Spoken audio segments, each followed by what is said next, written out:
Samandhasya Jnananjana Shalakaya Chakshurunmilitam Yena Tasmai Shri Gurave Namaha Shri Chaitanya Manobhishtam Sthapitam Yena Bhutale Swayam Rupa Ganamahyam Tadati Swapadantikam Vandeham Shri Guru Shri Tapadakamalam Shri Gurun Vaishnavamscha Shri Rupam Sadvachatan Saharana Raghunathanvitantam Sachivam Sadvaitam Savadutam Parijana Sahitam Krishna Chaitanya Devam Shri Radha Krishna Padan Sahagana Lalita Shri Vishakanitamscha Namo Vishnu Padaya Krishna Prishtaya Bhutale Srimate Bhakti Vedanta Swami Namini Namaste Saraswate Deve Gauravani Pracharini Nirvisesha Shunyavadi Paschatya Deshatarine Namo Mahavadanyaya Krishna Prema Pradayate Krishnaya Krishna Chaitanya Namine Gaurtashe Namaha He Krishna Karuna Sindhu Dina Bandho Jagatpate Gopesha Gopika Kanta Radha Kanta Namastate Tapta Kanchana Gaurangi Radha Vrindavaneshwari Vrishabhanu Sute Devi Pranamami Haripriye Vancha Kalpatarojyascha Kata Sindhu Evacha Patitanam Bhagaveto Vaishnavi Purnam Shri Namaha Jai Shri Krishna Jai Shri Krishna Shri Advaita Radha Shiva Sadi Gaur Bhakti Hare Krishna Shri Hare Rama Rama Rama Hare Hare. Thank you for joining on time. So we have so far discussed many topics. Diksha Guru, Siksha Guru, Prabhupada Guru Padasraya, selection of Guru, right? Loyalty to ISKCON, loyalty to Srila Prabhupada. So we have covered so many topics so far. Now, today we'll discuss on initiation vows, service to Guru, and all those topics. Okay? So, any relationship in this world requires commitment. Without commitment, there is no value to relationship, isn't it? Any relationship, whether it's a relationship between husband and wife, whether it's a relationship between friends, whether it's a relationship between parents and children, whether it's a relationship between teacher and student. So it requires commitment. It requires honesty. It requires truthfulness.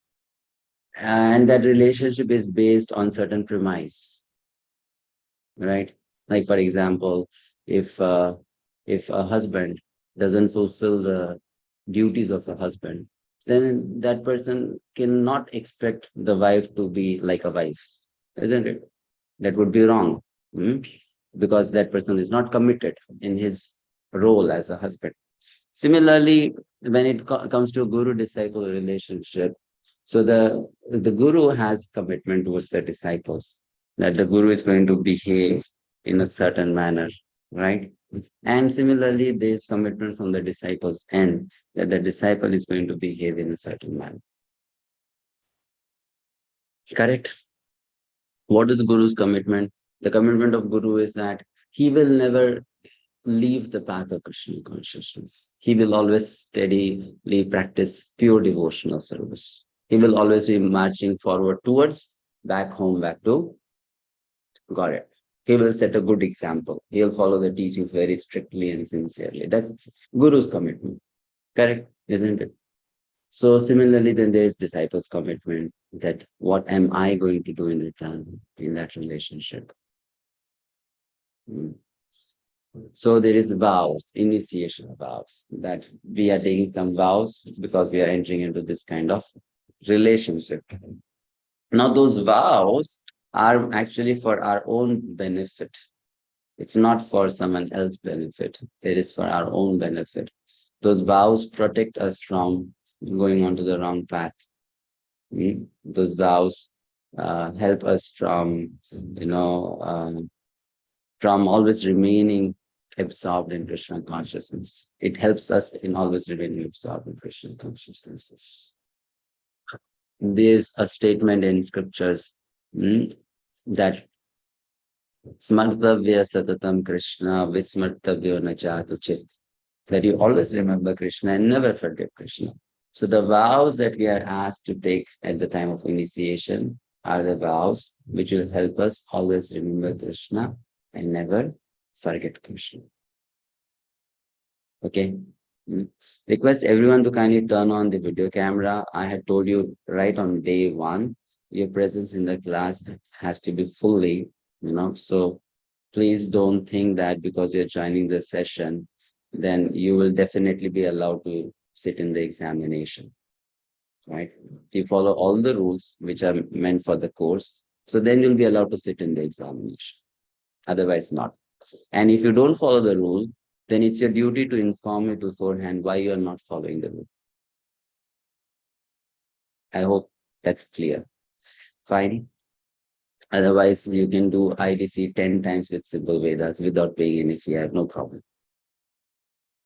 That's okay. So we'll discuss now on this topic, initiation vows.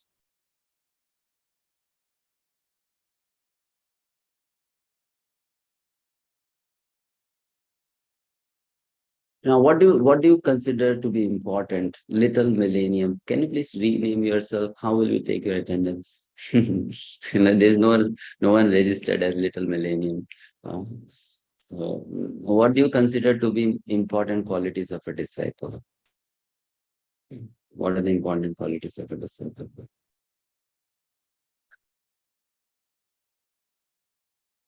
Please raise your hand. Shweta Mataji. Prabhuji, they should be fully surrendered to their guru. Okay, it's fully surrender to the spiritual master. Thank you. Vinisha. Harekrishna Prabhuji. Hmm. And you should be in the path of Lord Krishna's sayings. And I mean, in Shastras, we should be in the path of Shastras. Should follow. We are asking qualities of a disciple. What qualities a disciple should have? We are not talking qualities of a devotee. Qualities of a disciple. What qualities a disciple should have? Playing the role as a disciple. Ruby Mataji. They should preach the message of God ahead. Okay. Nisha Mataji.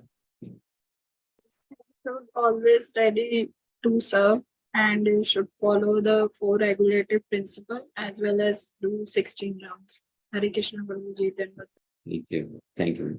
Komal Mataji. Harekrishna Prabhuji, he should have service attitude and follow the instructions of Guru. He should be honest. He should live a life of purity. Thank you. Mukulji Prabhu. Prabhuji, one should keep the Guru's instruction as a topmost priority and to go to any extent and to take any risk to please the spiritual master. Not go to take any risk. Take risks which are okay, allowed. Not take any risk. That's not allowed. So yes, but the feeling should be there that we are ready to take any risk for the service of spiritual master, right? Okay. Yeah, we should not do illegal things and then say I did it for my spiritual master. Okay. Keshav Prabhu. Hare Krishna Prabhuji, Satnarana Prabhu. For as a disciple, we should follow the basic principle and values that is standard by ISKCONs. We must be followed as it is. Thank you. Karishma. Hare Krishna Prabhu Danvat Pranam. As a disciple, we should follow the instructions of the spiritual master. We should try to serve him, but we should do all of that with sincerity. Vidya Mataji. Vidya Mataji. Service attitude, Prabhuji, and following the instructions of at least trying to follow seriously the instructions of your spiritual guru. Harini.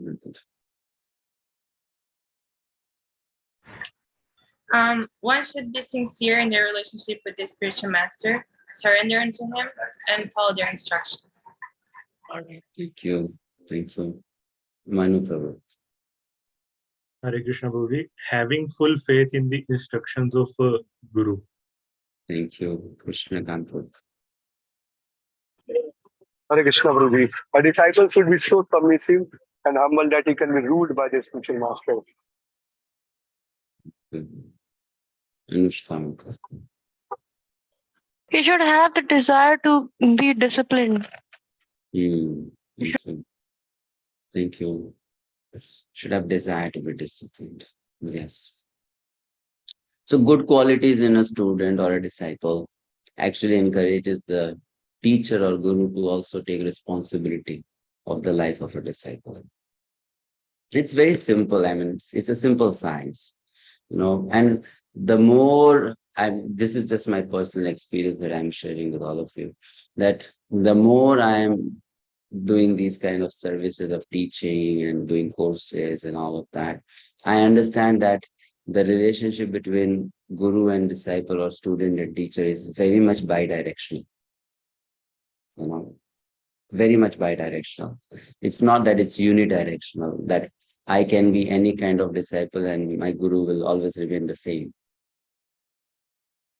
Because it's reciprocal. Reciprocal means how much sincerity you show, to that extent that person is eager to accept your responsibility. You understanding now? It's very natural, because the spiritual master is also a person. The spiritual master is not a thing. The spiritual master is also a person. So the more we show through our words, through our actions, through our behavior, through our attitude, that we are trying to be a good disciple, a sincere disciple, a genuine disciple, then the spiritual master's grace upon us, mercy upon us, also follows or flows upon us accordingly. And you can feel that. You can experience that. You begin to realize that. So it's a reciprocal thing. It's a thing which sometimes we think, okay, I have taken initiation now. It means I am going to be liberated. My spiritual master will deliver me. Initiation means beginning of relationship. It's just like, two people getting married to each other. Now, after marriage, how they spend their time with each other will decide, whether they are happily married or not. Right? Just because they got married, it doesn't mean that lifelong they are going to be very happily married with each other, have a very nice, genuine relationship with each other. Just like that, just taking initiation, or you have found your guru, you have met your guru, it doesn't mean that now the relationship is getting better only. No, it all depends on every day. What am I doing to make that relationship better?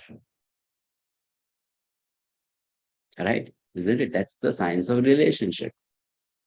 That's the science of relationship. So here we are talking about vows. 4 regulative principles have to be followed. What are 4 regulative principles?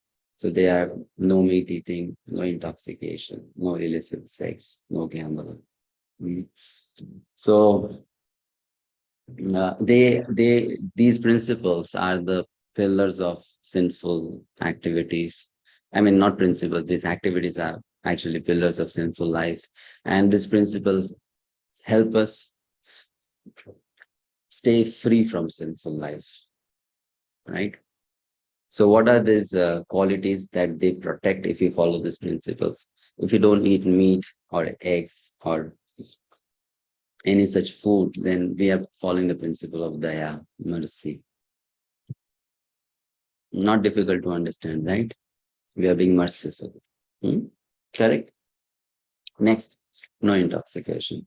So when we are not taking intoxication, we are being austere. Now, how we are being austere? We are being austere because we are ready to accept the pains of life, the sufferings of life. Why do people take intoxicants? They want to forget the pain of life. When they drink, when they smoke, when they take drugs, they get into a zone. Oh, life is so nice. Everything is so good. No problem. So they don't want to accept that life means problem. Life means suffering. Life means pain. Let me accept it. They don't want to face reality. They want to hide into darkness. So austerity means what? Accept the reality of life. It's full of suffering, pain, right? So that's why austerity. Next, no illicit sex. That's for cleanliness. Cleanliness of what? Cleanliness of mind and also the body.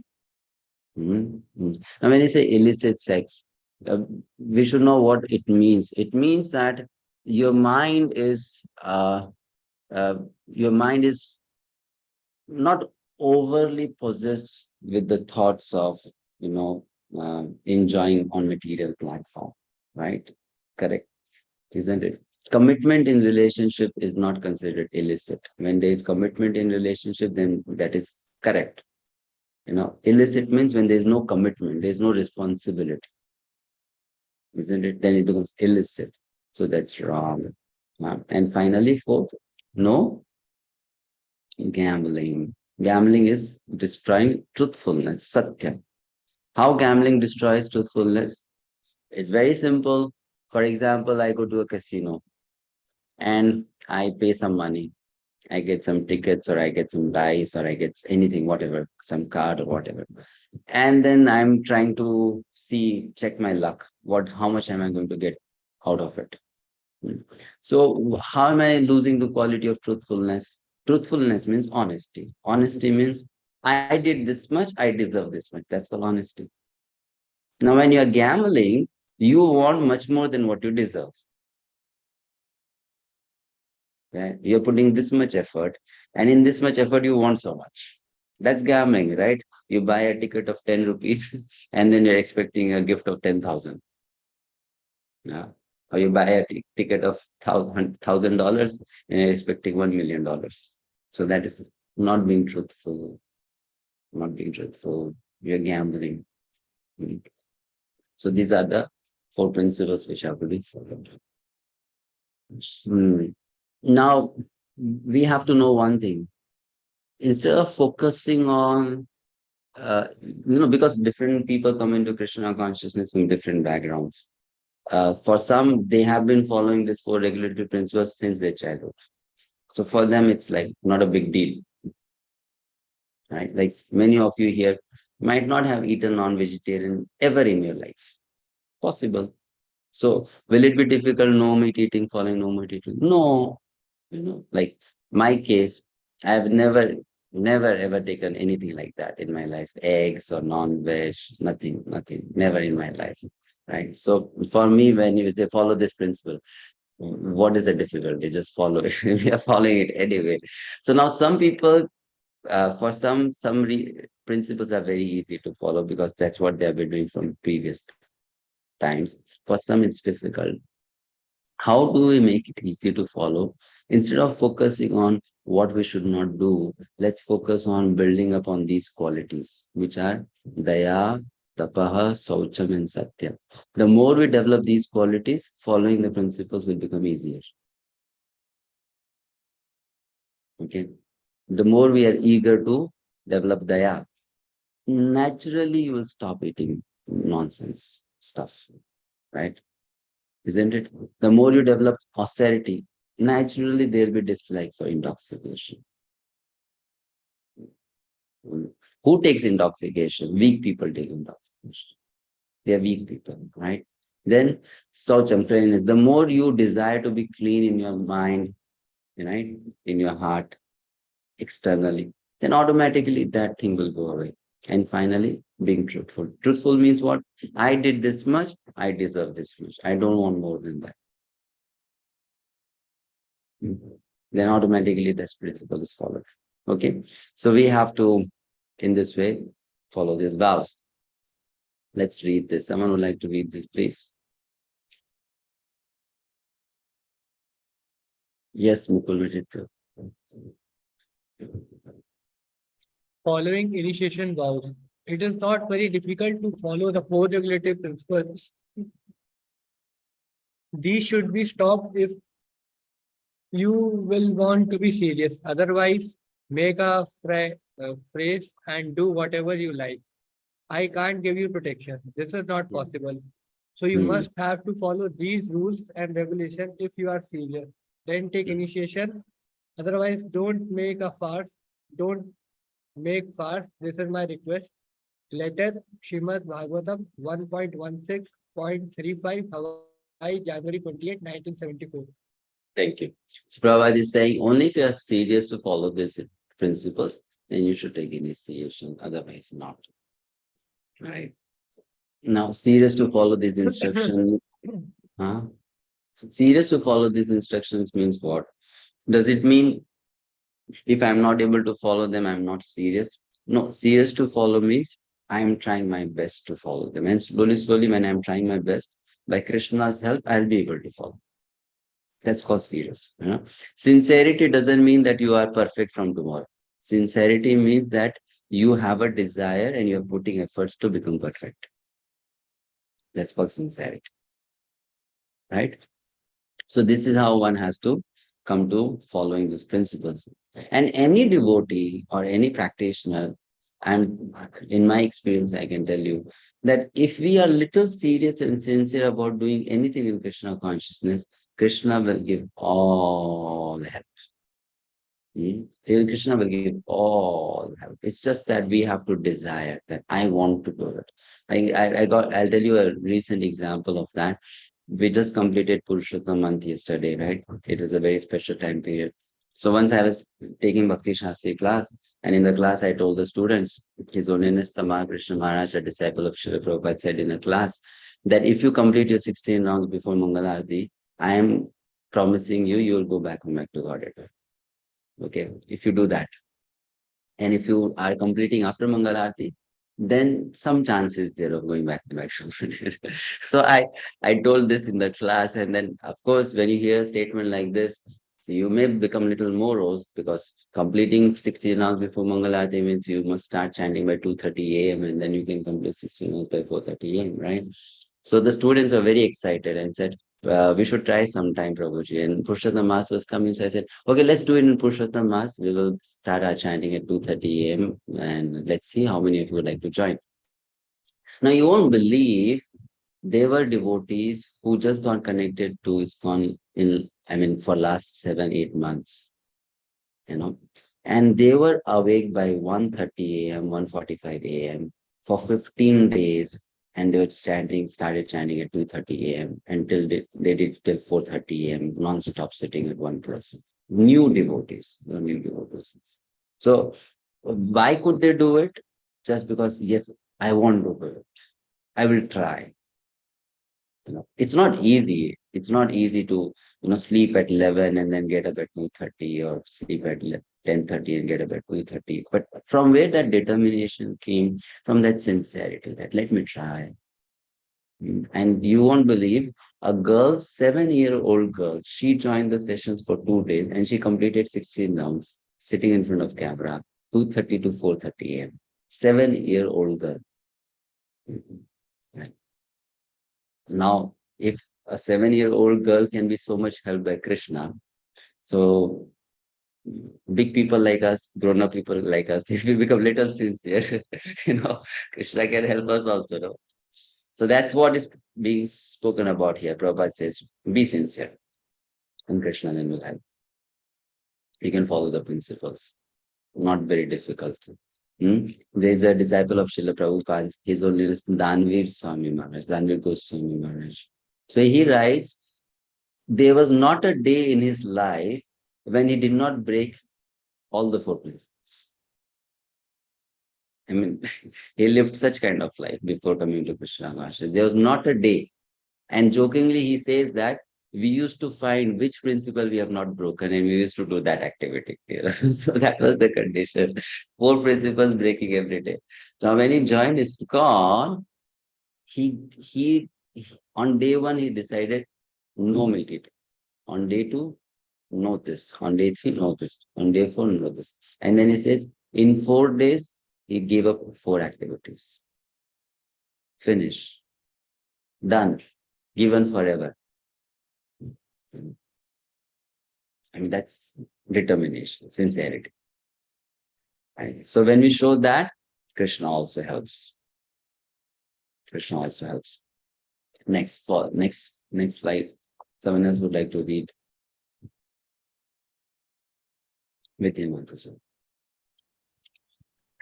My advice, following initiation vows. My advice is always chant 16 rounds minimum and follow the 4 regulative principles. All of my disciples must agree on this point, otherwise, they are not my disciples. My disciples must follow these principles, living either in hell or heaven. Letter to Raja Lakshmi Mayapur, February 17, 1976.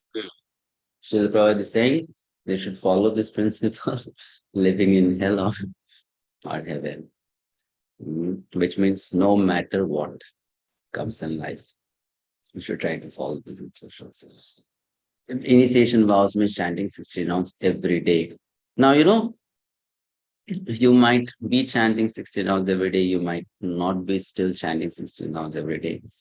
But it's quite a commitment to chant 16 rounds every day. It's not easy, especially if you are a grihastha living family life. It's not easy. It requires serious commitment because life is not always good now. Bad days also come. Very difficult days also come. Right? And then it may get so difficult. So it requires commitment, steady commitment. And what is the expectation of Srila Prabhupada? I'll tell you through one story, which I always tell. Srila Prabhupada is in Juhu temple. Construction was going on. His quarters was recently constructed and he had moved there. So one devotee was working very hard in the construction site. Morning till evening, he would be like counting the cement bags, working with the laborers, shouting at them, getting the work done. And all of you, most of you are from India. You know how things happen in India. Unless you shout and scream, people don't really work always, right? So that was the situation, and he's Westerner. So every day he would get very late in completing his rounds. Every day. Now, this one day, it was too much. It was 1 o'clock at night, and he had not yet chanted even one round from the previous day. Not even one round from the previous day. And it's 1 o'clock at night.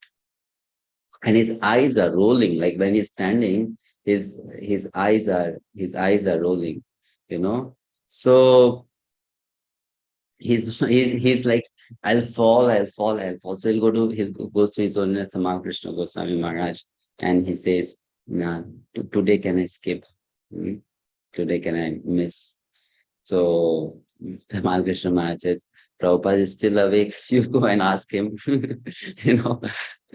whether if he says, okay, then okay, Guru has given permission, you chant tomorrow. And if he doesn't say, okay, then you manage the mother. So he went to Srila Prabhupada and he said, Srila Prabhupada, since morning I'm doing seva for you. I'm helping in construction. I did not get any time. So every day used to happen. I used to complete my japa, but today so what should I do? You know what did Prabhupada say? Prabhupada looked at him and said, you promised. He only said, you promised. That's all. 2 words, you promised. And then he went back to his work. Now he understood. So what was his commitment? His commitment was, Tamal Krishna Maharaj mentions, this devotee, he went to the washroom, to the shower room, and he put on the shower, and standing below the shower for 2 hours, he completed his japa. That's how he completed his 16 rounds. So that's what it means in heaven or hell. You complete your japa in heaven or hell. That's what it means. But it was his carelessness that he came to such situation. He should have been more careful. Like seva is important, but you should chant your 16 rounds also. So we should not be careless. Now, how can we avoid carelessness? Very simple sutra. For you, now once you have become a devotee, your 16 rounds should be the most important activity in the day. The first and the most important activity. If you have that feelings, you'll never miss 16 rounds. But if you don't have that feeling, you may miss 16 rounds. It will happen. Otherwise, it's difficult. Many people miss 16 rounds. Even very senior members of the movement also sometimes miss 16 rounds because they give priority to other things more than this. So we should know that nothing is more important than chanting 16 rounds. Nothing. Even I'll go to the extent and say, due to some circumstances in your life, due to your past bad habits, due to your conditioning, sanskars, whatever, even if you are accidentally or because of whatever reason not able to follow for a principle on certain date, of course that's wrong, we should follow, but one should still not stop chanting 16 rounds. That one should not, because if one is not able to follow four regulative principles, that may be because of one's weakness from the past, or that may be because of circumstance, But to not chant 16 rounds means, that means I'm not sincere. I'm not sincere. So one must chant, and Krishna will help, Krishna does help. But we can become sometimes careless. I'll tell you one real incident. Once we had been invited by one devotee for some preaching programs. So me and my brahmachari friend, we had visited long time ago. So we were staying at this devotee's house. There was a guest house, and rooms were there, guest rooms were there. And since morning to evening, we would observe this devotee doing so many services, cooking, serving the deities, organizing the program, traveling, driving, even doing translation for our classes and all that. And whenever we'll go and sit with that devotee would talk to us. So I asked my friend, when does this devotee chant? Since morning till night, 11 o'clock, busy. So, and this devotee is not so pure that whole night not sleeping and chanting. That is also not going to happen. So, when does this devotee chant? It's very difficult to see. 2 hours minimum it requires. So I got a doubt that this person is not chanting. And sometimes it happens that that one is carried away by different services in a society. So my nature is something like this. If I see someone doing something wrong, I can't stop myself from telling, you know. But then I was thinking, I am guest. How can I tell, the host that are you chanting 16 hours or not? The host might feel very offended if I ask that question, to an initiated devotee to ask such a question like that. But that was my understanding, not chanting. So one day I was giving a class and the topic was chanting, and that person was translating for me.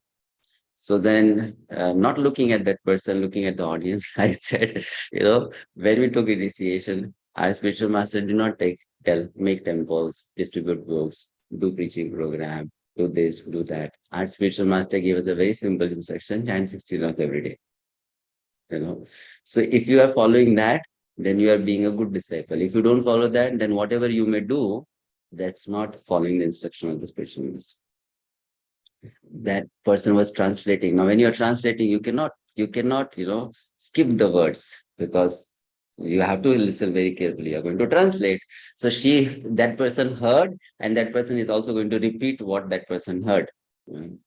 And it affected that devotee's consciousness. So after 2 days, when we left from there, then that devotee confessed, I was not able to chant 16 hours every day. So it may happen. That means we have to be committed. Commitment means what? If you're not married and you're getting married someday, that day also you chant 16 rounds. Though you're so very happy today, I'm getting married, still you should chant 16 rounds. That much commitment you should have, right? So that's the commitment required, whether it's your exam, whether it's your job selection day, whether it's your marriage day, or whatever it is. 16 rounds I must do. Okay, fine. Next. Following initiation vows. Someone else please read.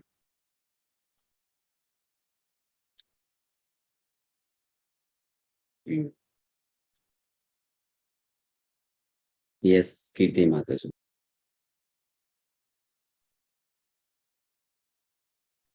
Okay. Hare Krishna, Prabhuji.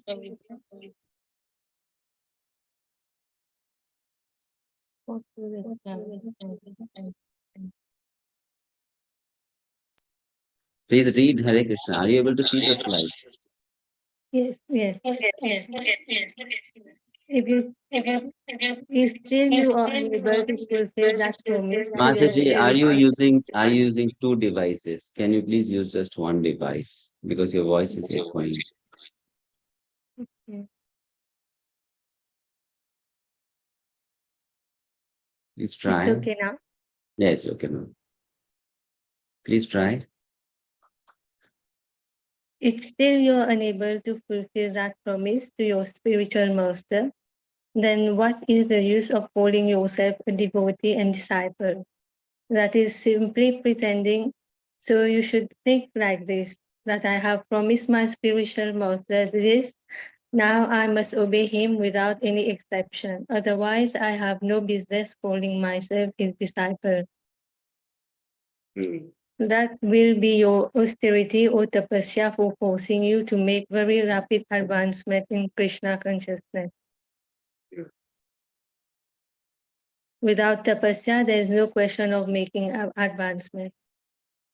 Correct.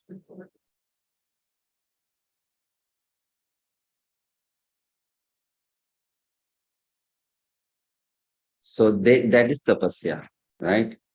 We follow the instructions seriously. Next. Now, what challenges, let's discuss, let's help ourselves, each other. What challenges could one face in following the initiation vows very strictly? And let us suggest some possible solutions. Be very specific and in describing the challenge and giving practical solutions. So what we'll do is that I'll put all of you into breakout rooms, and you amongst yourself come up with a challenge. Challenge can be, I can't stop drinking tea, I can't stop drinking coffee, or whatever. Whatever challenges the devotee might face in following the four regular principles. And then you discuss the solutions, practical solutions you will give to such a devotee. Got the point? Okay. So better not talk about 5-6 challenges, just accept one challenge, two challenge, and you can discuss on that, fine. So try to do that. Okay.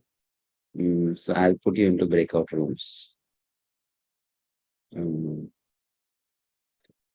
How many students are there? 40. So let me put you into 6 breakout rooms, and you are getting 4 minutes to discuss this topic. 4 to 5 minutes.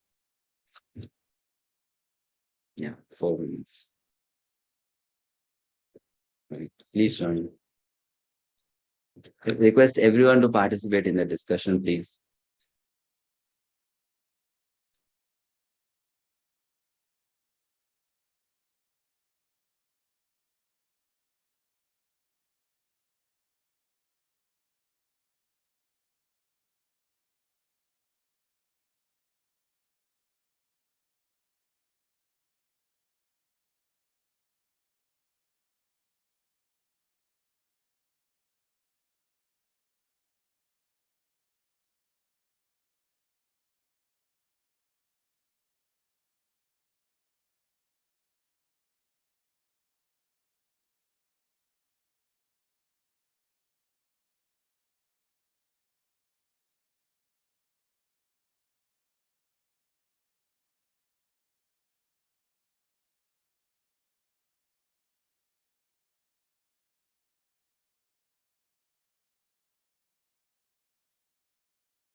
Hare Krishna.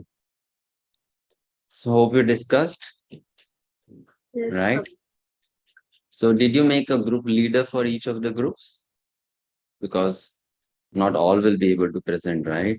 One person can speak on others' behalf. So do you have a group leader selected for each of the groups? There were six groups. So for each group, did you have someone selected? No? Anyone can volunteer then. Just 6 of you from 6 different groups. Please.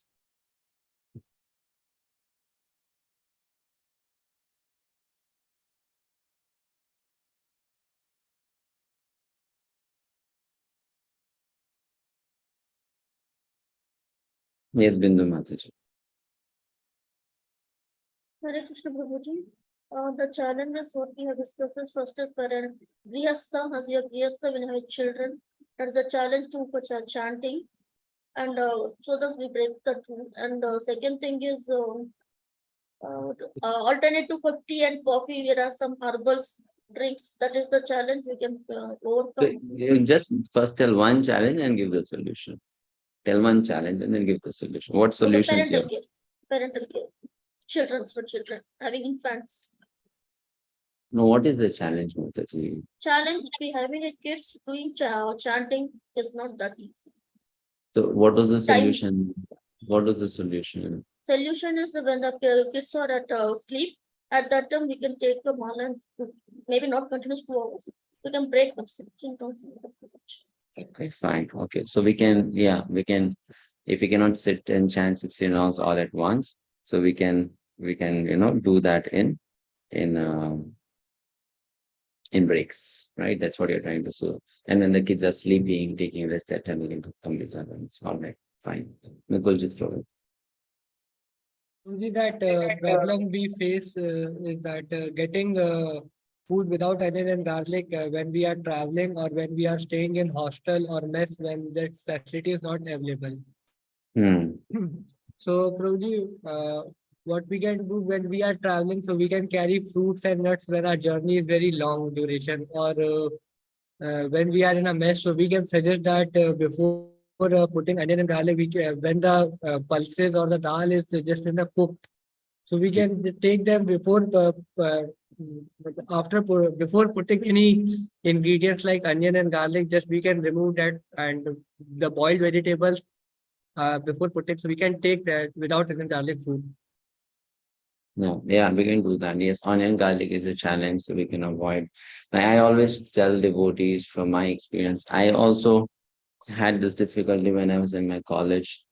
We just got connected to Krishna consciousness and we're still living in the hostel, the boys' hostel. So in the boys' hostel, you have mess where, there's common food cooked for everyone. So we did not have a kitchen setup yet, devotee cooking for us. And we still wanted to follow this diet of not having onion and garlic. So we made up our mind, me and my friend, 2 of us were practicing Krishna consciousness. We went to the hostel mess in charge and we told that person a lie. The lie was that we are Jains. Being Jains, we don't eat onion and garlic. So can you please help us? So then that person said, what can I do then? So we said, very simple. Chapati does not have onion and garlic. Rice does not have onion and garlic. We were in Gujarat studying in Surat. So Gujarati dal does not have onion and garlic. So 3 things done. Now only it comes to the normal dal, so we don't want normal dal. And sabji, you put onion garlic at the end. When you put chops, right?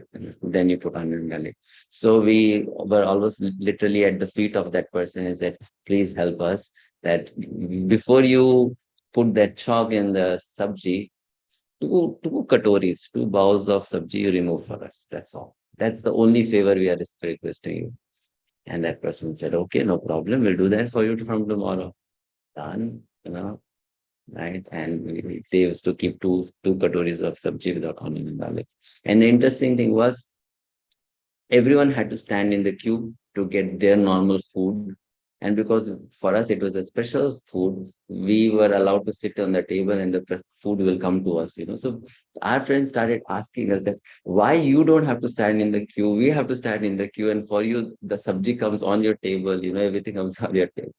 So we said, you also live onion garlic, you will also get special attention. So in that way, the thing is, if we try anywhere, it becomes possible for us to follow the principles. You just have to try, and you have to be a little smart. How can we do it? We have to be a little smart, right? So we could do that. No, okay. Yes, Ashok and Ijatu. Hare Krishna Prabhu. The topic given to our group had chosen was how to improve the quantity and quality of chanting. Chanting was the main topic. So careful chanting or attentive chanting requires mind control and concentration. For that, the group was of the opinion that, as we have discussed, chanting can be done in the morning when the mind is comparatively cool, calm, and quiet. Then one member also suggested that for getting up right in the morning, say around 4 o'clock, we should have adequate sleep, make it an habit that we go to bed by 10 or 11. And chanting, we should avoid multitasking while doing the chanting. Phone can be kept aside, and all other things we should not listen with the cooperation of the family. So we are alone, concentrate only on our chanting. And to concentrate on that, while chanting, we should have a photograph of Guru Maharaj or Lord Krishna, or even a slide of the mantra. So our focus always remains on mantra. Take the person as my mantra. And one suggestion was that if we are not able to chant, we can chant in the association of the devotees, or we can take the help of a senior devotee that I would like to chant with you to say how you chant so that I fall in line. These were the suggestions. Thank you, Prabhu. Thank you so much. Nisha Mataji. Okay. There were two points that one is not doing attentive chanting, and another is not able to read the books of Prabhupada. So the second one we resolved that he or she should follow the ISKCON courses or classes and can join regularly that classes. So I don't know what is it is helped or not, but we suggested that. And the second one is for doing attentive chanted, like Prabhuji said, all the things we will follow. And one Mataji was there. She was saying that when she was ill, so she was not able to chant 2-3 weeks, 16 rounds. So I don't know what means how to give suggestion for that. Okay. And the times.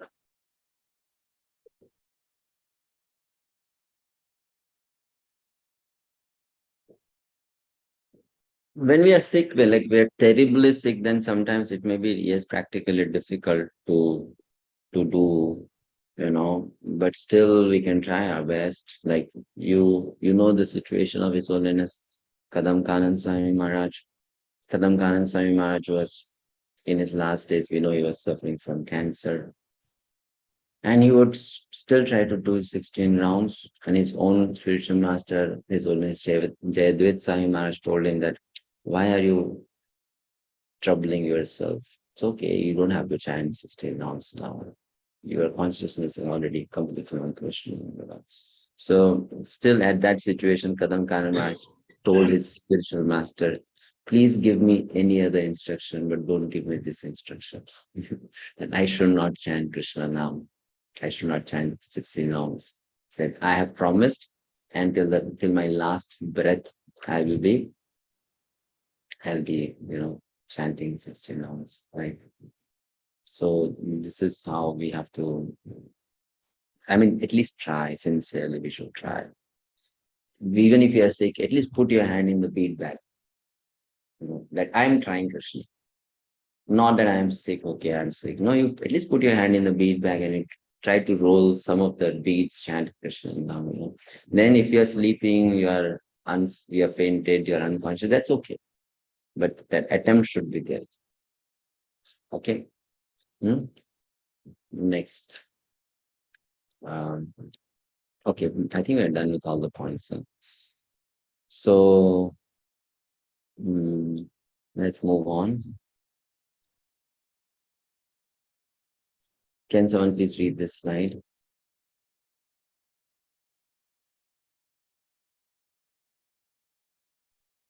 Ruby Mataji.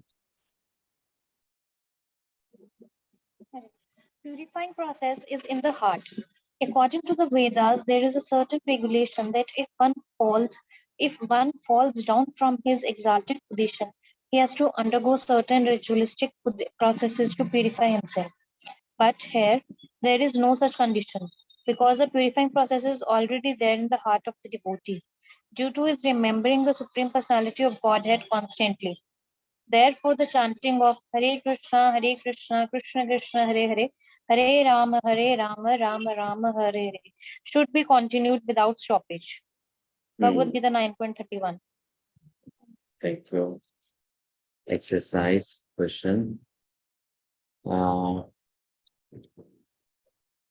are some appropriate steps of rectification in the case of breaking initiation vows?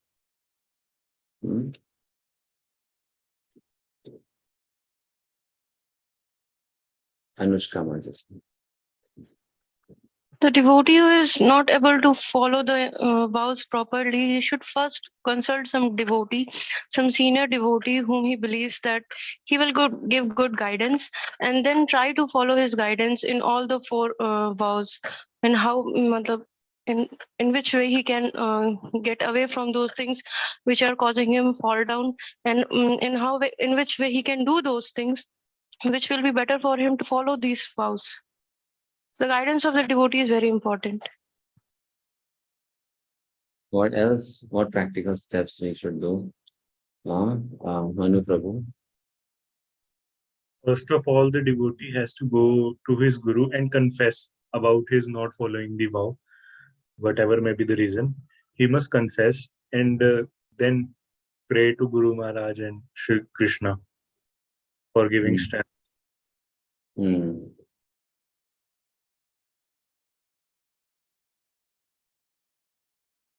Okay.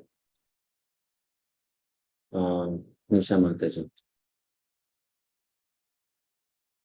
If someone is not following the vows, that means he is not reflecting the full respect to his Guru Maharaj or Guruji. So he or she should try his best to do. If not, then Guruji will suffer. That's the thing that she should think in the mind. All right, thank you. Mukuljit Prabhu. One should approach the spiritual master and confess what are the breaks he has done for the initiation vow, and ask for how he can repent for the vows he has taken. Yeah, thank you. Ruby Mataji.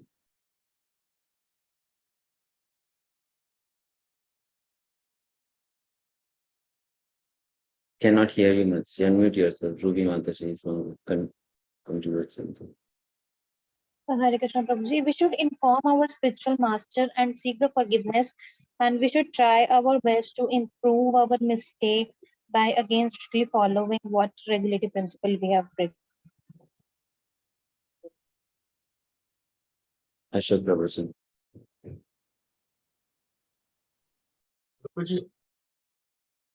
I think first of all, he should do the root cause analysis. What are the triggers because of which I am not able to do? Whether I am in the company of the wrong materialistic people that I am falling back, or if it is not, still not a company, then whether I lack determination on my own, whether I can build up my determination or not. If still that is not done, first you can consult the family members also, if they are very amicable to it. Consult with his spouse, or that I am not able to do in spite of this. Then he should increase the association of devotees, because this is the one thing which will improve the purification process. After this also, if not able to do, lastly we should go to the Guru and seek his mercy, how to do it. Thank you. Bindu Mataji. Yes, Prabhu, association is the main crucial for any devotee, Prabhu, so that they don't fall down. So, and second thing is the same person, they have to brahmachari. So, same brahmacharis they have to discuss, and then they together they have to go to Guru. So, there is any solution or not. Hierarchy should be followed. Komal Matheson. Hare Krishna, Prabhuji, one must ask what are the difficulties he is facing, and one must make him realize that he did make a huge mistake. It's a serious one. Can you repeat, please? Prabhu, I said that one should ask that what difficulties he is facing, and one must make him realize that he had done a big, he had done committed a serious mistake. Okay. Right. All right. Any other point? No. Hare Krishna Prabhuji. I think the first of all, if he or she is able to break the initiation vows, he has to be do self actualizations, and the secondly he has to be go under the protection of the Shiksha Guru, so that he can take a more and more knowledge and try to focus on his for the initiation vows. Hare Krishna Prabhuji. Hare Krishna. All right. So let's move on to the next topic. Okay. This is tug of war, so don't be afraid of Maya. Simply enhance chanting and you'll be conqueror. That's all. Krishna says, Kaunteya pratichanhi name bhaktaha pranashyati. We just declare, my devotee will never be vanquished by Maya. Maya cannot do anything. Simply you have to become strong. And what is that strength? Chant Hare Krishna, Krishna Krishna, Hare Hare. Prabhuji, we can't see your screen. Prabhuji, I not can't. coming on screen. Now it's come. It took some time to come. Okay. Simply chant Hare Krishna, Krishna Krishna, Hare Hare, Hare Rama, Rama Rama, Hare Hare. Loudly. Yes. Lecture Bhagavad Gita 3.6 to 10, Los Angeles, December 23, 1968. A reason why someone may start failing in following four regulative principles is what? That we are not strictly following the sadhana. When we are not strictly following the sadhana, we are going out of protection. It's very clearly mentioned here. It's tug of war between the good inside us and the bad inside us. The Maya and the Krishna. So, if we become careless in doing good sadhana, Maya is going to start becoming victorious. And if you do good sadhana, Krishna will emerge victorious. So the key is good sadhana, which means wake up early, chant good, nice 16 rounds, offenselessly, attend Mangal Aarti if possible, every day study Prabhupada books, be in Sadhu Sangha, be nourished by Sadhu Sangha. That is good sadhana. If you do that, then we may be in a very difficult environment where there are lots of temptations to do wrong things, but we will be easily able to cross over such situations. Or our internal state will be not so contaminated. We will be pure in mind and getting it? Okay. So let's start. Any questions now on this lesson, what we just covered?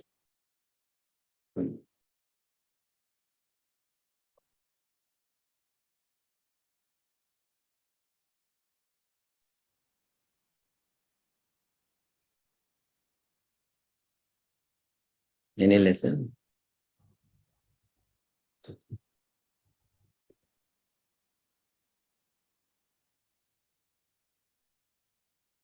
No? Yes, Nishamati. So Prabhuji, what if have a disease and he or she didn't wake up because of doctor advice that he should or she should have 9 to 10 hours sleep. So he or she shouldn't wake up because of that. So what he or she should do? So is the doctor saying that you should sleep 9 to 10 hours throughout your life? Yes. Throughout your life? Yes. Then you should change the doctor.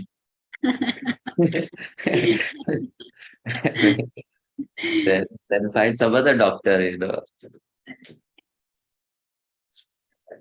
So why should any doctor give such kind of prescription? Because of someone having a tumor in the brain. So, and that tumor is near the motor of the brain.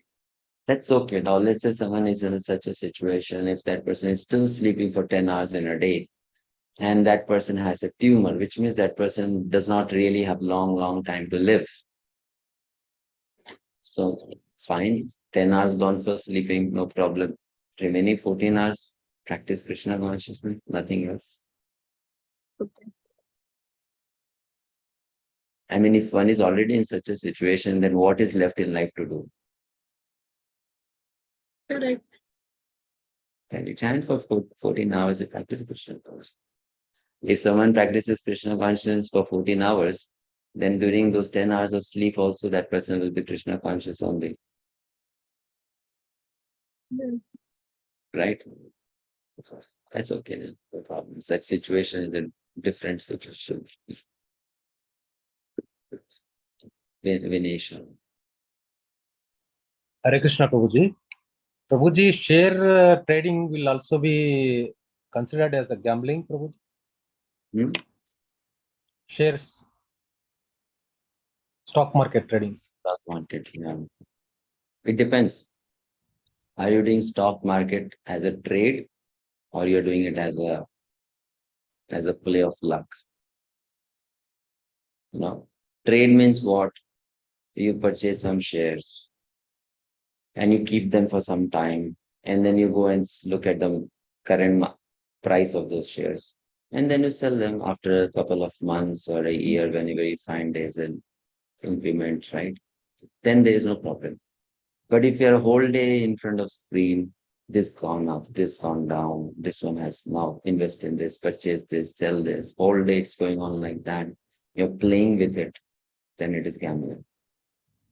Investment is not gambling, but playing with it is gambling.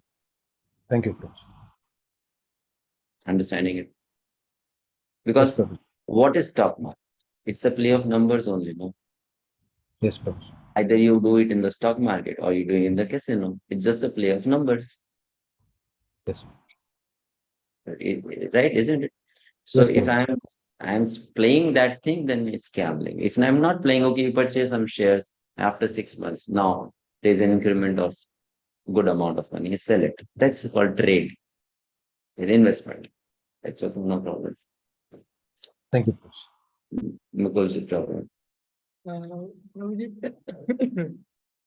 actually, I'm staying in hostel, so as you already aware about the mess facility. So, Prabhuji, it happens sometimes that in my food, which is without onion and garlic, they put the same spoon, which is already there in that recipes where onion and garlic is there. And even it happens sometimes that when I just ate all the food which is onion and garlic. So at the end, if I find some amount of small piece of onion, so I feel very bad that I broke the principle. So totally, I feel that very bad and in a fear that my sadhana and my chanting may get affected. So Prabhuji, how can I just overcome this fear and in this state of Now, why you want to overcome that fear? If you are in a situation like that, you should have that fear. Come out of that situation, no? Why you want to come out of the fear? But I feel bad that even I'm wearing the country and I go ate that. So that's fine, feel bad. No, why you want to give me an answer that will make you feel good? Feel bad about it. If you have by mistake eaten onion garlic, feel bad about it. Why should you find an excuse to feel good about it? Feel bad and pray to Krishna that put me in a situation I don't have to eat food with onion garlic. Srila Bhaktivinoda Thakur says, quoting from Srimad Bhagavatam, Canto 11, He says that who is a devotee? A devotee is someone who knows what is wrong, but due to situations is not able to do the right thing, is doing the wrong thing. But while doing the wrong thing, is convinced that this is wrong. That's a devotee. You getting it? Huh? Due to situations, is not able to do the right thing, but is convinced that this is wrong. And by doing that wrong thing, becomes humble. That's a devotee. The problem is that we are doing wrong. That's okay. Maybe due to circumstance, due to our weakness. And then our stupid mind wants to find excuses why what I did is not wrong. And what damage does that do is, it doesn't make us humble. And when we don't become humble, we don't attract Krishna's mercy. So there's no problem if you have done something wrong, you feel bad about it, feel bad about it. That's good. The problem will be when you don't feel bad about it. Right? Okay, Harekrishna Mataji.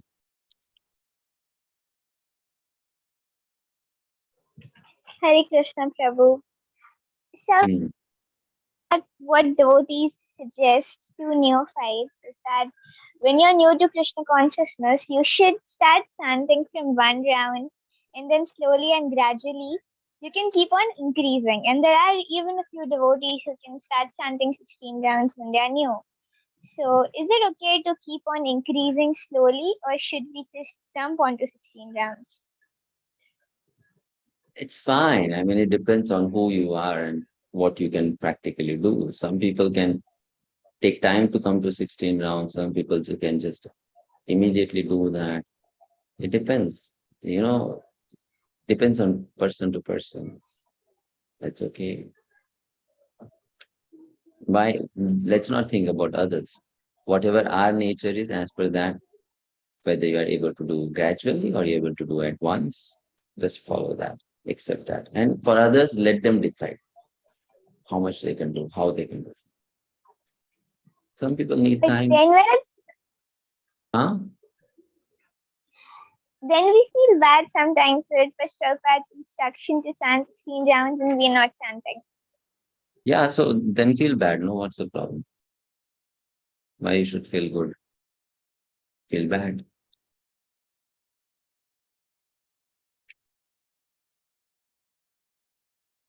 Feeling bad is not wrong. It's fine. The problem is why we don't want to feel bad, because that hurts our ego. It hurts our ego, no? So we should, that's okay. What's wrong? That's a serious problem. We are conditioned, so that's a problem. Once I was in Indore, we had gone for a preaching program, and we were returning back. It was night, so a devotee was driving for me. So he told me, Prabhuji, share some Krishna conscious katha. I said, okay, whatever I read, I'll share. So I read that in Prabhupada's Srimad Bhagavatam Purport, he said, you should always meditate on Krishna's greatness. And you should meditate on your smallness. If you meditate on Krishna's greatness and your smallness, you'll become humble and you'll develop love and respect for Krishna. Krishna is so great. So I told that devotee. So after 2 days, he came to me and said, Prabhuji, I've entered into depression. I said, why? Because I'm thinking I'm small. I've entered into depression. That is a problem. Our false ego is so strong that it doesn't want to accept the reality. We are small. Similarly, our false ego is so strong that when we are wrong, we don't want to listen that we are wrong.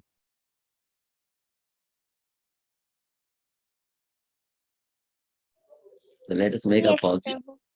Right? Okay. So if someone is telling you chant 16 rounds, you're not able to chant 16 rounds, so accept it, no problem. But don't become hopeless. You can pray to Krishna. Krishna, I'm not able to chant 16 rounds now, but please help me so then in future I can chant 16 rounds. Bindu Mataji. Hare Krishna Prabhu. Prabhu, to have an initiative, you must follow Ekadasi. So I have heard in one of the videos, Prabhu. But coming to my case, because of the COVID, my lungs were affected and I was administered for steroids. So when you are taking a steroids, you are not supposed to go for fasting exams. Regular meals you have to take, they have said from the doctors. You take no problem, no regular means. What's the problem? Ekadasi fasting not possible. Initiative also will not be possible. You can talk to the doctor and you can ask the doctor, you see, on this day I cannot eat these foods. I have alternative. Can you suggest an alternative? I didn't get They you. also, we can always check with a doctor that these are the foods that I can consume on this day. And is it possible to have an alternative for what you're suggesting? We can ask the doctor. No, on Ekadashi, there are so many things that you can eat. There's a variety of We can Ekadashi. We can eat In Ekadashi, you can eat so many different foodstuffs, no? Like so many things are there. There's what do you call that? Buckwheat. Buckwheat is there that can be eaten on Ekadashi. It's called kuttu in right. And then there's Rajkira. And there's so many things which you can, and this is very healthy. Who will say that you cannot get nutrition from all this food stuff? You can get. So you can find whatever is possible to eat on Ekadashi. Because I don't know. It's just that you have to avoid grains. That's all. You can take vegetables, you can take fruits, you can take so many things, you can take milk. Maybe Bindu Mataji is following the gold standard, no water, no nothing. Then that is not. Yeah, then it's difficult, but otherwise, no. Yeah. You can take any medicine with normal Ekadashi prasadam. Right? What to speak of on Ekadashi? If you just follow, if your whole life also you eat what is meant for Ekadashi, still you'll be very healthy. Not just Ekadashi day. Right? There are people who do that. They are only eating Ekadashi diet for their whole life. So that's it. Keshav Prabhu. Hare Krishna Prabhuji. I have just a question, Prabhu. In the society, we see there are a lot of people having a big business, like selling a wine, making a lot of the hotels big who serve the meals in the hotel. But behind of them, they are also sharing their funds to the temple or doing the seva and services. So, what is your message for them, Prabhu? Because I don't see there any kind of what is called like there's animals, there's a we say atma paramatma, and that also, and they're killing others and Wait a serving others. second, please. Now we are talking about initiation vows for Initiation yours. for yours. Yeah. For yours. Yeah. So now when you're talking about company and people and all of that, that's a different thing. I mean to say, Prabhu, that the people who are not eating a meat, but they're in the business that one. So do we accept as an initiation for those people? They are not directly involved for that eating a meat, but they are doing the business for the meat. I said on the hotels. Okay. Now, if someone is doing a business of selling meat or whatever, processed meat or whatever, right? Yes, Prabhu. That person should give up that job. Okay. Give up that job, go for a more pure job. I mean, for those who are aspiring to be good devotees, I'm telling you, for those who are aspiring to be good devotees, they should not serve in hotel industry where there's non-vegetarian food served or wine and other things served, right? Fine. They should not serve in meat industry, in poultry farm, in all that industry. They should not be serving there, right? They should not be serving in industries which are related to illicit relationship between man and woman, directly or indirectly. Even I will say they should not serve in the media industry.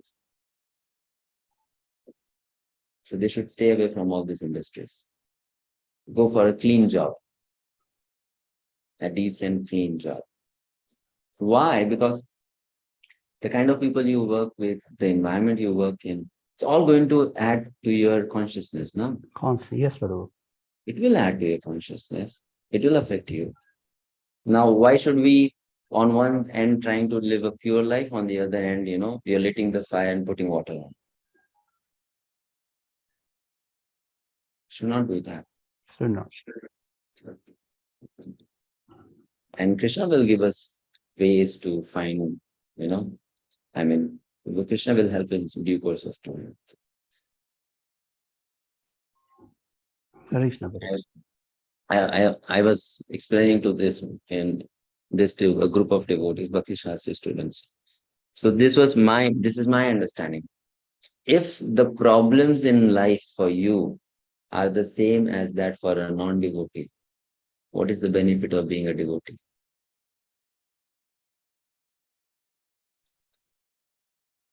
Right? If the problems in you are the same as that for a non-devotee, what is the benefit of being a devotee? So if I am a devotee, I should have different kind of problems, not these kind of problems. Isn't it? Some special thing should be there in my life, that I should not have these kind of problems. So we should have that much faith in Krishna. And Krishna will pull us out of such situations. Okay? Rosa Mataji.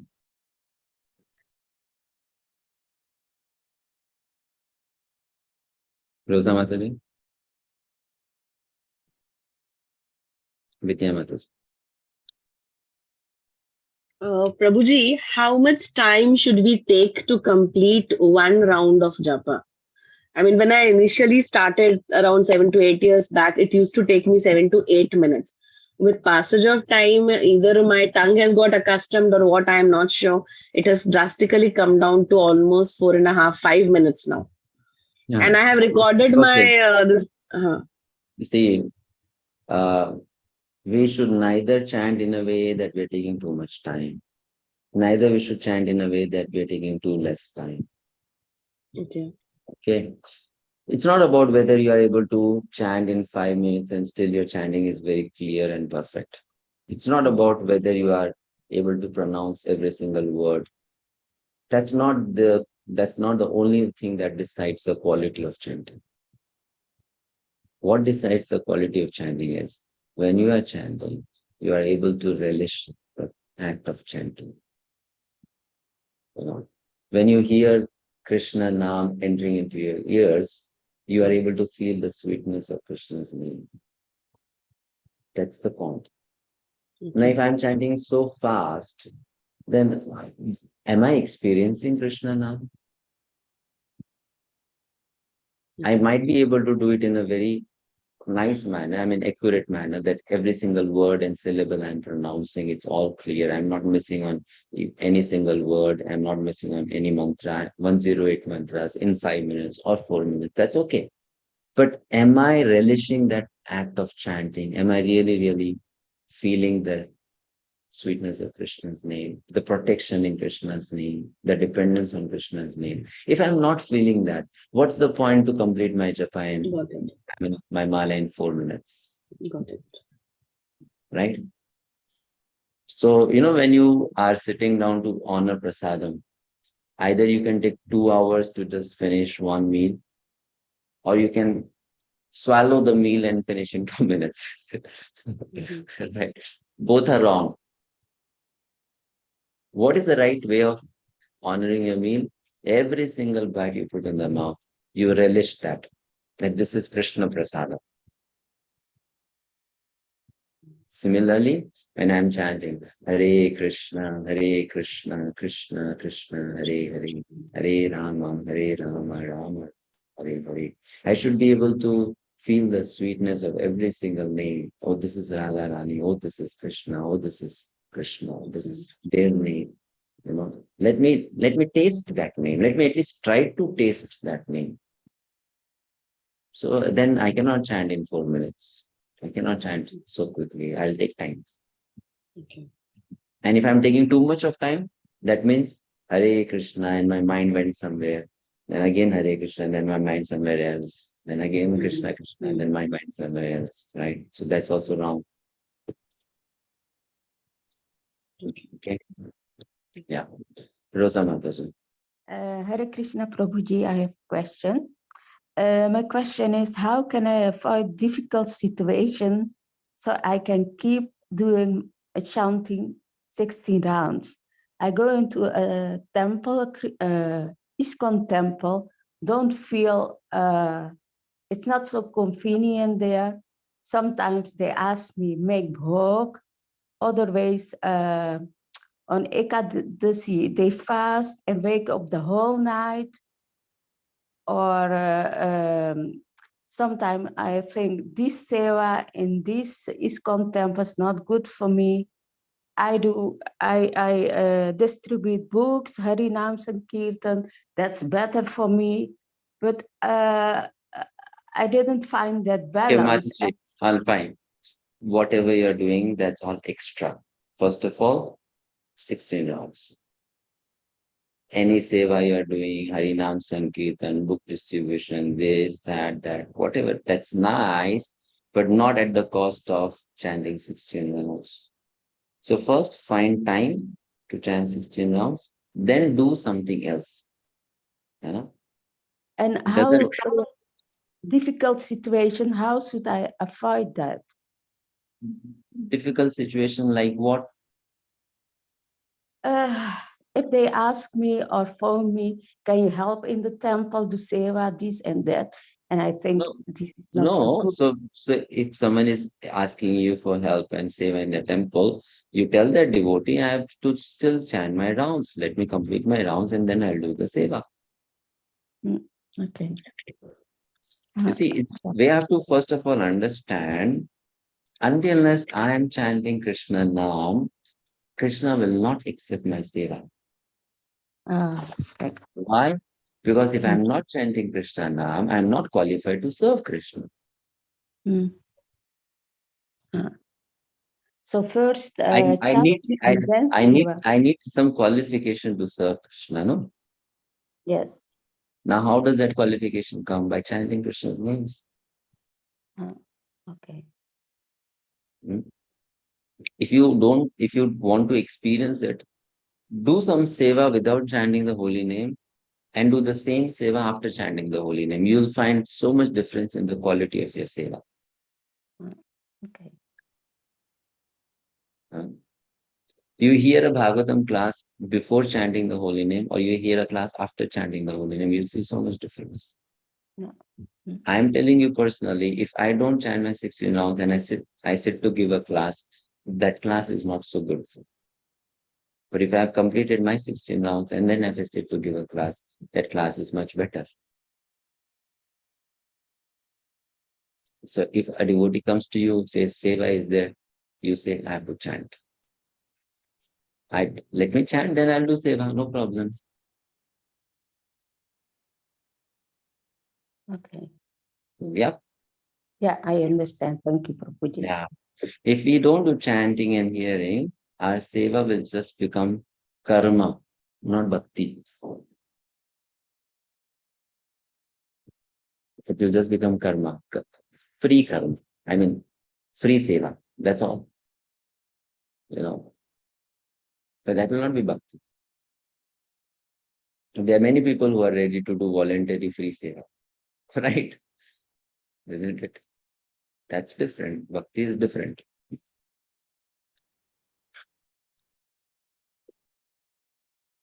Next, let's go to the next topic. Do you want to take a break or we just go to the next topic? We have 20 minutes left. Just go to the next topic. Or Yes, take 2 minutes break. I think we can continue. Huh? Yes, Prabhuji, continue. All of us are in the flow now. Yeah, let's Yes. continue. Okay, we continue. So the next lesson is Guru Puja. Lesson number 8.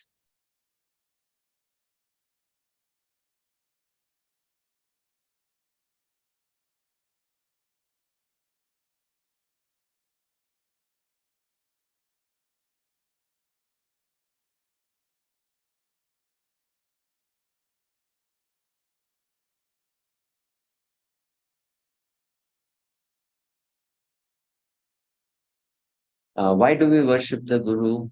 One answer, one simple line answer. Why do you worship the Guru? To get the mercy of the Guru. Okay, fine. And just give me a second, someone is on the door. I'll just come.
So why should we worship the Guru? Because it's the most confidential servitor of the Lord. Yes, someone mentioned. Thank you. He's the representative of Krishna's mercy.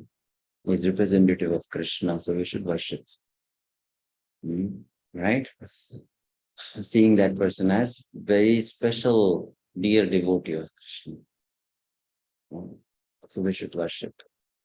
That person is helping us in our spiritual life, sacrificing for us, showing us the path. Shakshat Dharitvena Samasta Shastre Ruktas Tatha Bhava Yata Eva Sadvihi.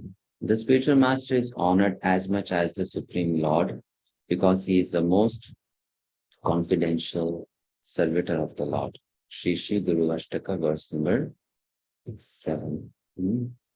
Aradhananam sarvesham Vishnur Aradhanam param tasmat parataram devi tadiyanam samarchanam. Of all kinds of worship, worship of Lord Vishnu is topmost. However, above the worship of Lord Vishnu is the rendering of service to Vaishnavas who are related to Lord Vishnu. So why we worship Guru? Because Krishna says, you worship my devotee, then you are my devotee. Now worshipping Guru means what? You are serving the Guru. Right? Worshipping Guru means you are serving the Guru. And when we serve the Guru, Krishna is very pleased. Why Krishna is very pleased? Very simple. You see, Krishna thinks like this. This devotee of mine is doing so much seva to me. In return, I should do seva to him or her. But this devotee does not take any seva from me. Because this devotee does not take any seva from me, I am becoming indebted to this person. Like for example, if you have borrowed $1 million from someone, and now you're not able to pay back. You want to, but you're not able to. In that situation, someone comes and says, for you, I'll pay $1 million. Right? And I'll liquidate you from that debt. How will you feel towards that person? Oh, you are my savior. You paid off for my debt. You're my savior. So similarly, Krishna wants to serve the devotees. Those devotees are not taking seva from Krishna. Krishna has a debt. Now, when I go and serve that devotee, Krishna says, this person is helping me pay the debt. This person is helping me pay the debt. So then that person becomes dear to Krishna. So Hare Krishna says, if you worship my devotee, you are devotee of my devotee, then you are actually my devotee because you're helping me serve that person. Okay. Now, what are the ways we worship our founder Acharya? What are the ways we worship our founder Acharya? Simple questions. It's a simple question. What are the ways we worship our founder Acharya? Every day going down to him, correct? Every day. Going down to Srila Prabhupada every day, regardless of whether you are going to the temple or not. We should every day bow down to Srila Prabhupada. We should every day bow down to our spiritual master. Even at your home, you should bow down to Srila Prabhupada. Should have a picture of Srila Prabhupada.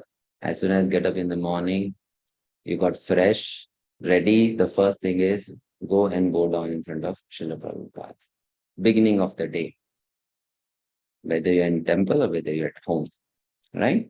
Then we offer Guru Puja every day. We celebrate Prabhupada's Vyasa Puja. Right? We write Vyasa Puja offering to him. Correct?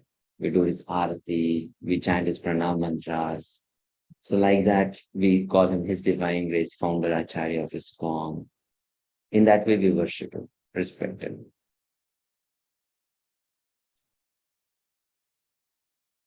Okay? Next. Benefits of daily worship, Guru Puja, what are the benefits? If you do Guru Puja daily, we worship daily, what are the benefits? We'll remember every day the spiritual master. And by remembering spiritual master, we are doing bhakti. Just by remembering Krishna, we are doing bhakti. By remembering spiritual master also, we are doing bhakti. Why? Remembrance of pure devotee of Krishna is as good as remembrance of Krishna. There's no difference.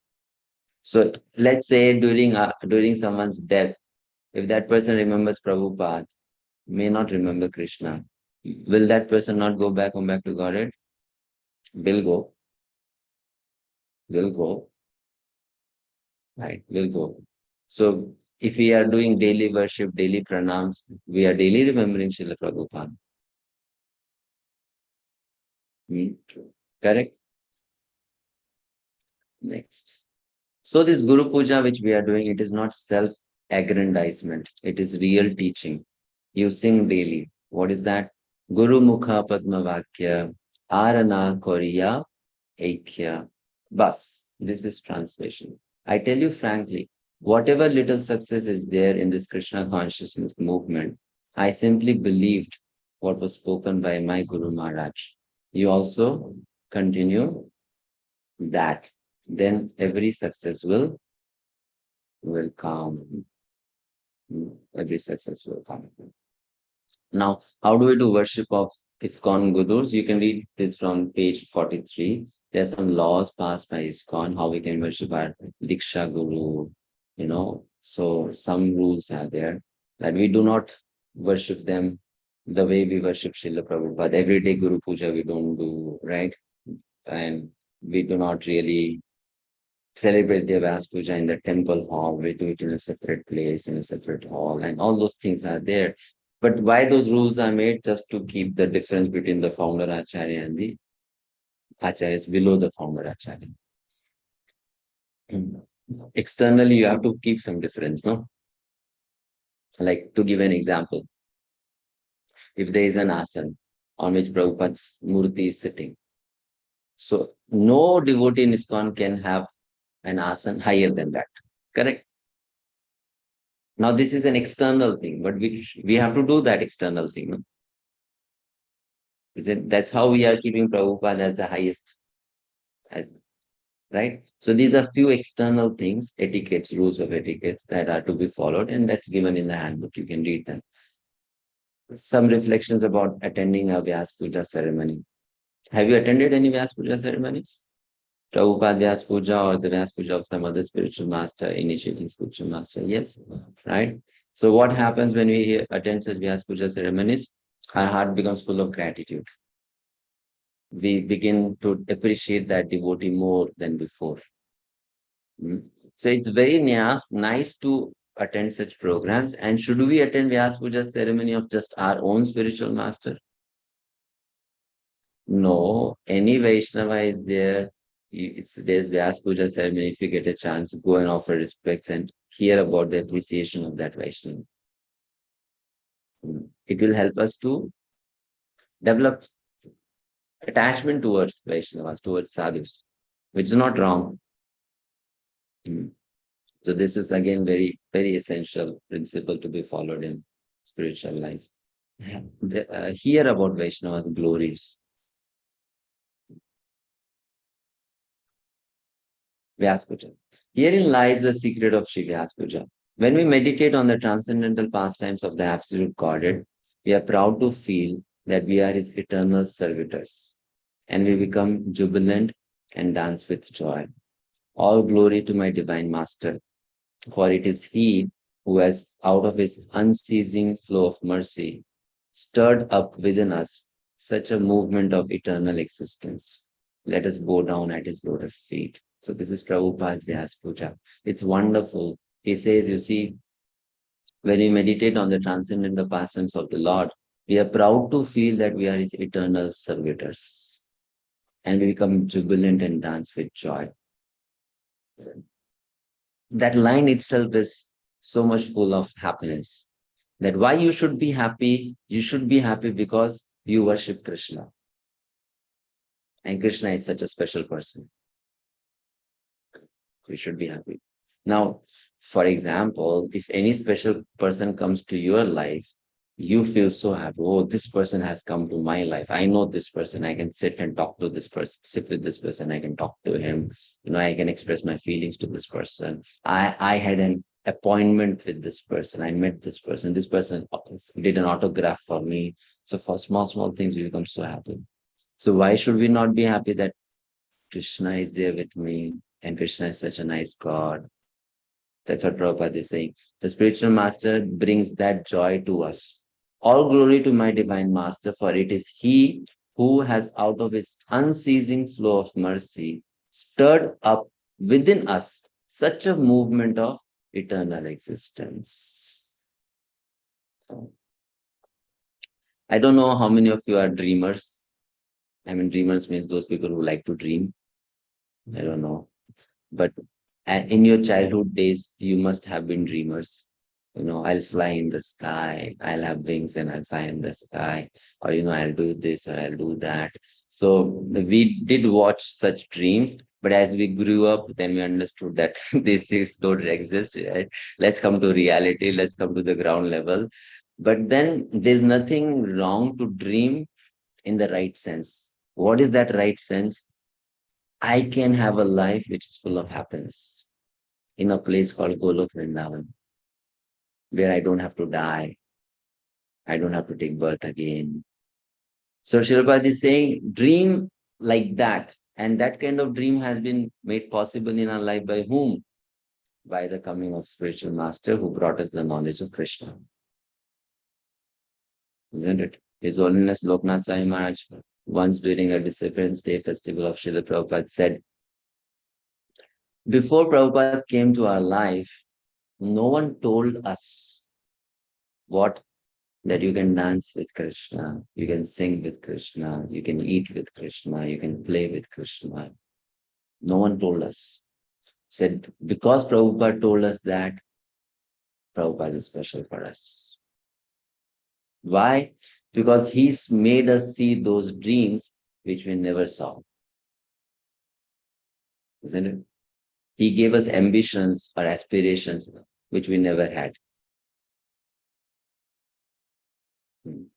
So for those aspirations, we worship our spiritual master. Right, that's the point. Out of love, that you made us think like that in the last slide. Ye me bhakta jana partha name bhaktas chate janaha mad bhakta nam cha ye bhaktas te me bhakta tamamataha. Those who are my direct devotees are actually not my devotees, but those who are the devotees of my servant are actually my devotees. Lord Krishna to Arjuna from Adi Puran, Chaitanya Charitamrita, Madhya 11.28. So let's stop here. Any questions?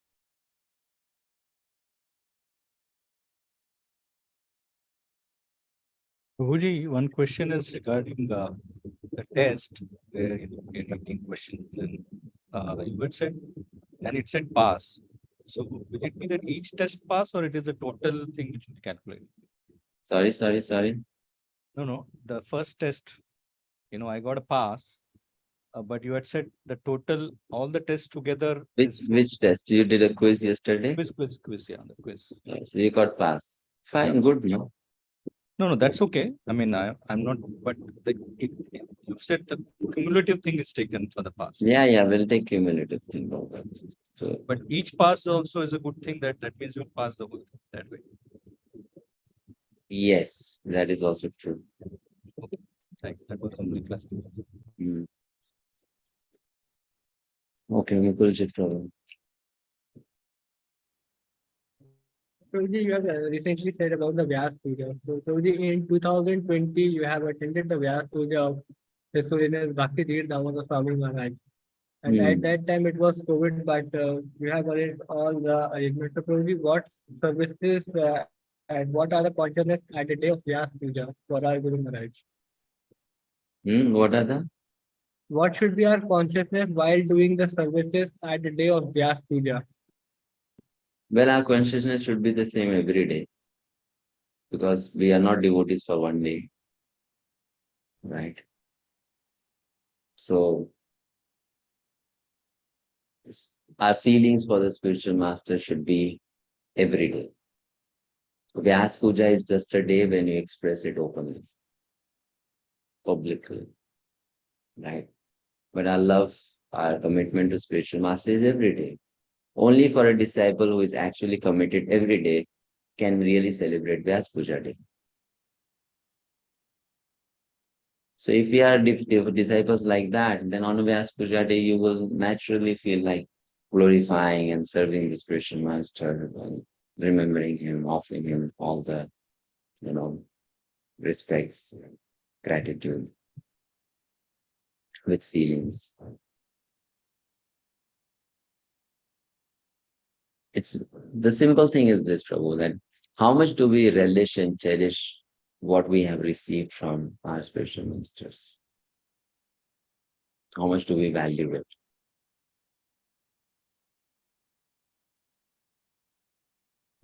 Are we thanking him sufficiently for what he has done for us?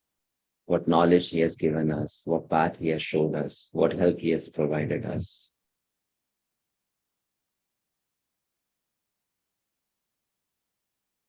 Right? Okay, thank you. Rosa Mataji. Hare Krishna, Prabhuji. There's a question for the daily pranam. You told us bow every day to the picture of Srila Prabhupada, but is there a pranam mantra? We should say a mantra to do the daily pranam. Yeah, Srila Prabhupada's pranam mantra we should chant.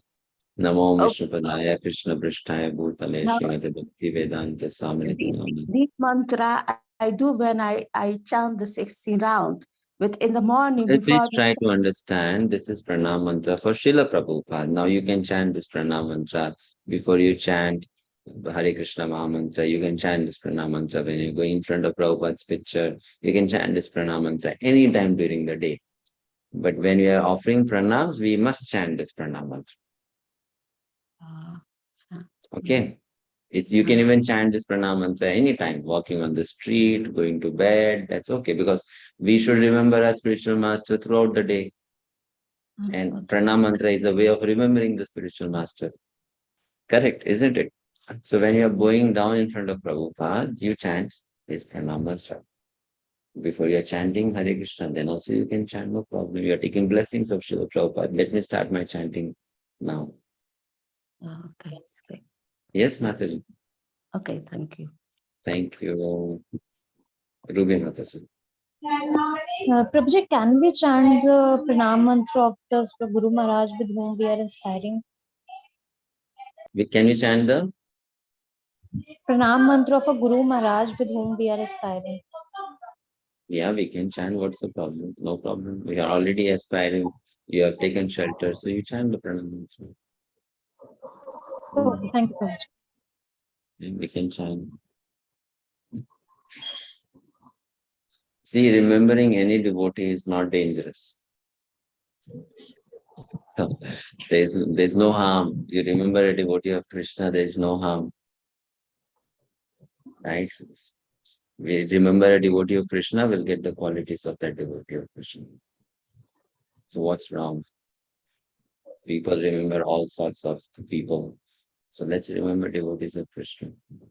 I was mentioning about that guru who became a disciple of Srila Prabhupada in Hawaii, and then his followers also accepted Prabhupada as his disciple. So as accepted Prabhupada as their guru. So one day, the devotees in ISKCON complained to Srila Prabhupada that the followers of that guru, they are, instead of saying Jai Prabhupada, they are saying Jai and taking the name of that devotee. Jai this, Jai this. So Prabhupada said, what's wrong in doing Jai Jaikar of a devotee? What's wrong? Nothing wrong. Right? Like for example, if a devotee's name is Mukunda Das, and I say, Jai Mukunda, what's wrong? All glories to Mukunda, all glories to Mukunda, anything wrong? I'm remembering Mukunda, I'm chanting the name of Mukunda, it's the name of Krishna. Isn't it? So there's no hard fast rule. You can remember Krishna's devotees, you can chant the pranam mantras, you can hear their glories. It's all part of bhakti, devotional service. Fine. We should remember just one thing. What is that? Smartavya satatam Krishna vismartavya yachatuchit. Two rules. Anything that helps you to remember Krishna, do it. Right? Anything that helps you to forget Krishna, don't do it. If we understand that principle, we'll understand what all rules we have to follow, what we don't have to follow.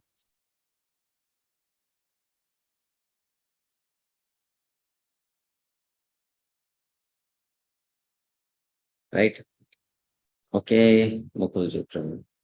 Some of you never asked a question so far. So what should I understand? You understand everything? You don't understand anything. Mukulji Prabhu. Probably for every quiz, there is a duration for 2 days. For yesterday's quiz was for 2 days. No, I think I'll also send the second quiz by tomorrow. So probably for that tomorrow quiz, it should be submitted within 2 days. Oh, you can submit it by the last day also, no problem. Quiz can be submitted by the last day also. The course is ending on Tuesday, right? There's a new schedule. So by Tuesday, you can finish the quizzes, no problem. I hope everyone is able to work on the quizzes. Means everyone is able to open the quizzes.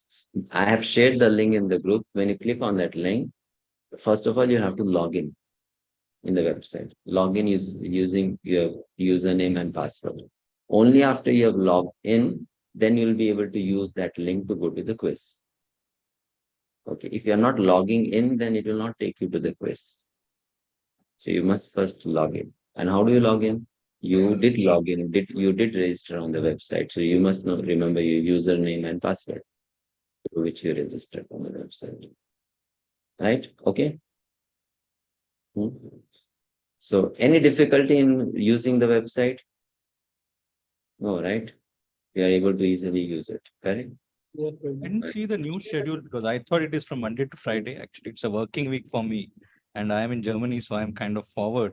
So I thought it will get over by Friday, but it is now extended to Monday and Tuesday next week. I had put the new schedule in the WhatsApp group, screenshot of the new schedule. So it's tomorrow actually I'm traveling, so it will be difficult for me to conduct the class in the evening. So we moved that class to Monday. I see.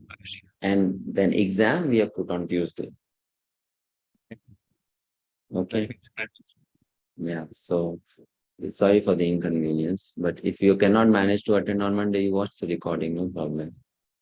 I'll try my best to, as I said, this was a short week here, so I could somehow, and with that I had planned, but we will see. I will see how to accommodate. Yeah, if not, then you watch the recording, no problem. Yeah, no?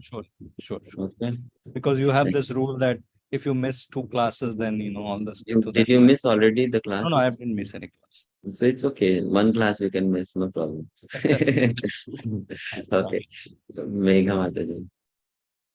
So Hare Krishna Prabhuji, I was facing problem to open the link to the quiz, and I have been in touch with Mitesh Raghav Prabhuji, and he was unable to help me because my website page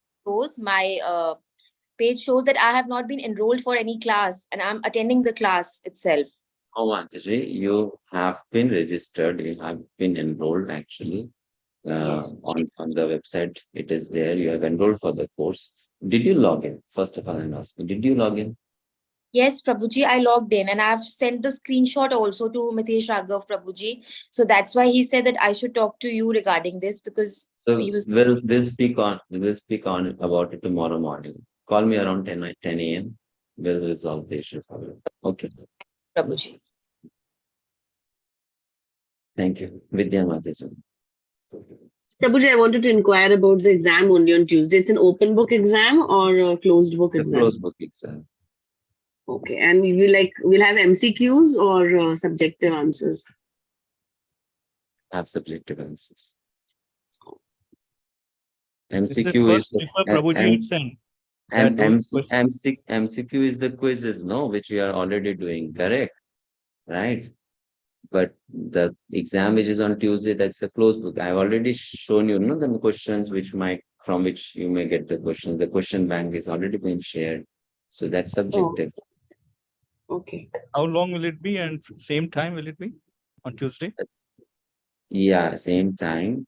How long it will be? It's an exam for, it should just take 1 hour actually. But if you want to take 1.5 hours, that's okay. Right. It's a short paper, no, 20 marks only, not much. 20 marks. So it should not take much time. How many questions out of those will come? That I will not say. Okay. No, it's not that I'm only going to do 2 or 3. It's just that to understand when you said 1 or 1.5 hours, the length of how much to be answered for each. If you know the answers and you write to the point, you just need 20 minutes to half an hour to answer. But some people might be slow, so we give extra time. Sure. Right? Okay. You don't have to write at length so much. It's just that some people take time to write. Any other Prabhuji, question? this will be a pen and paper exam, or we'll have to write online only? It's a pen and paper exam. And then upload. Yeah, you write it on sheets of paper. You click images of that, and then you convert into a PDF, and then you upload it on the website. Okay. Don't worry, we will show you all the steps on the exam day, how you're going to do it. Fine.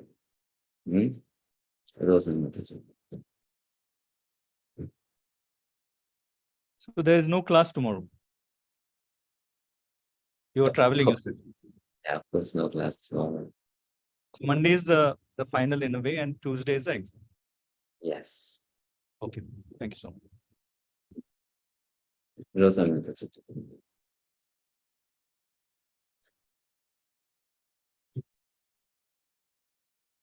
Rosa Mataji, can you please unmute yourself? Hare Krishna Prabhuji, I wanted to do the quiz yesterday and want to open that link to do that quiz, but I could not come in. I didn't see that quiz. You have to log in first, please. Without logging in. I use my email and automatically I log in by username and password.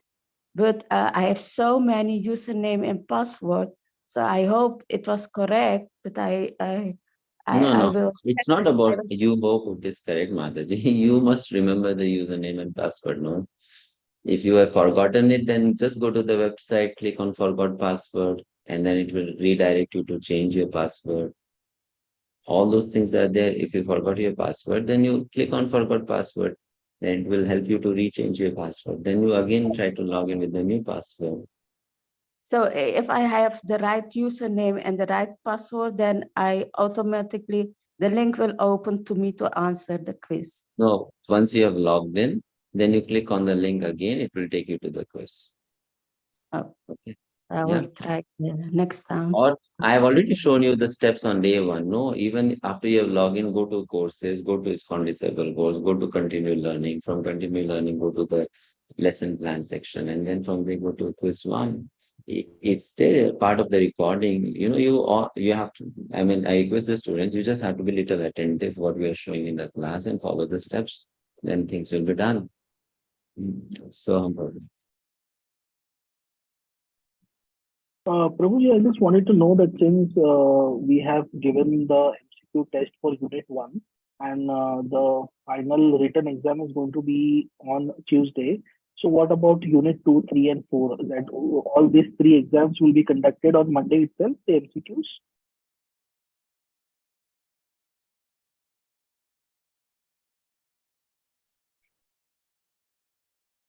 Can you please come again? I said you have given us the test for the Unit 1, all right? And on Tuesday, we are going to attempt for the final written test. So what about Unit 2, 3 and 4 MCQs? I'll send you a second quiz tomorrow. Then we'll have a class on Monday. Then I'll send you third quiz. Okay. All right. Got it. Fine. Thank you so much. See you on Monday. Srila Prabhupada ki jai. Samveta Gaur Bhakti.